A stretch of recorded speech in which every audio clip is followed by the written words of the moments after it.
Hello বন্ধুরা, তোমরা সবাই কেমন আছো? তো আমি ভালোই আছি। তো চলে এলাম রান্নাঘরে রান্না করতে, কাজটা সেরে। তো আমি আজকে রান্না করব শাক ভাজি করব, আর হচ্ছে মাছ রান্না করব। ওই তো দিয়ে দিলাম কড়াইতে তেল, আর দিয়ে দিলাম একটা মরিচ, তারপর দিয়ে দিলাম পেঁয়াজ কুচি। তো এটাকে হালকাভাবে ভেজে নেব। তারপরে তারপরে দিয়ে দিলাম হচ্ছে নারিকেল আর হচ্ছে চিংড়ি মাছ আমি একসাথে বেটে নিয়েছি। আর দিয়ে দিলাম একটু হলুদের গুঁড়া। তো এটাকে ভালো করে ভাজতে হবে যাতে কাঁচা গন্ধটা না থাকে নারিকেলের। তারপরে দিয়ে দিলাম হচ্ছে কলই শাক, কারণ কলই শাক আমার কাটতে খুবই কষ্ট হয়েছে, খুবই কষ্ট, যা বলতে পারি না। মানে আমি তো অত ছোটো ছোটো কাটতে পারি না, যাই হোক যেভাবে হোক কাটছি।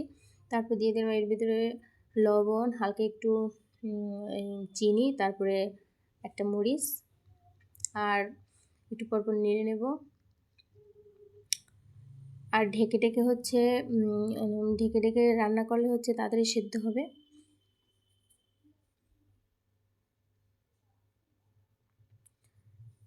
একটু পরপর নাড়তেছি।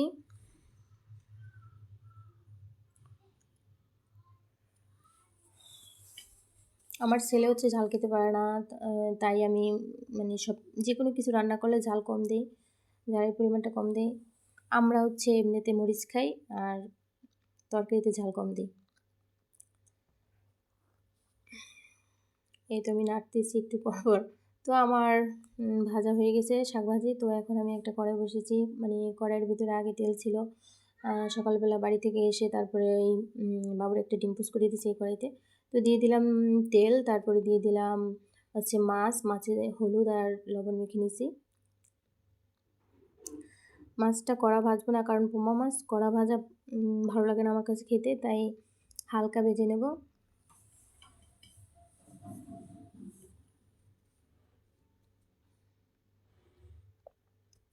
আমরা হচ্ছে বুধবার বাড়িতে গেছি, তো বুধবার বাড়িতে গেছি আর আজকে সকালে আসলাম বাড়ি থেকে। ওই তো মাছ এক পাশ হয়ে গেছে, তো মাছটাকে উল্টে দিলাম।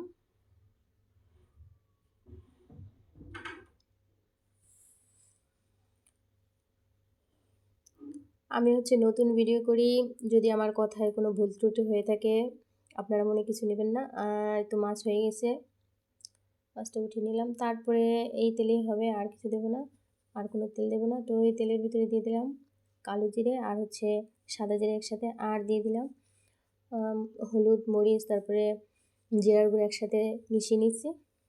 তারপরে ওগুলো ভালো করে কষিয়ে দিয়ে দিলাম সবজি, আলু আর হচ্ছে সিম। তো এগুলো ভালো ভালো করে মিশিয়ে, ফাঁকে আমি লবণ দিছি সেটা দেখালাম না আপনাদের। তো দিয়ে দিলাম জল, আর একটু পরপর চুলা মুছি, কারণ চুলায় তেল পরে খারাপ দেখায়, তাই তখন আবার আপনারা বলবেন যে আমার কাজ টাজ ভালো না, অপরিষ্কার এরকম দেখালে। তো এই তো ফুটে উঠলে মাছ দিয়ে দেবো। আর আমার ছেলে ডাকে, তাই একটু আমি যাই দেখি আমার ছেলে কি জন্য ডাকতেছে আমাকে।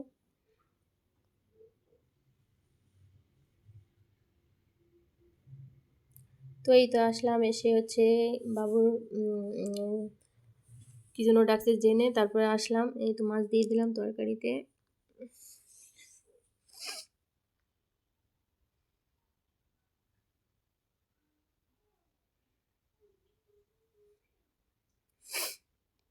আমি হচ্ছে তরকারিতে সবসময় মশলা কম খাই, আর শীতের দিনে তো বেশি মশলা কম মানে খাই না, কারণ আমি বেশিরভাগ তরকারি খাই হচ্ছে ধনেপাতা দিয়ে। আমি ধনেপাতা খুব পছন্দ করি, আমার ধনেপাতার মানে গন্ধ খুব ভালো লাগে,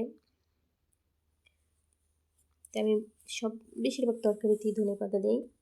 আর ধনেপাতা দিলে হচ্ছে তরকারিতে বেশি মশলা দেওয়া লাগে না।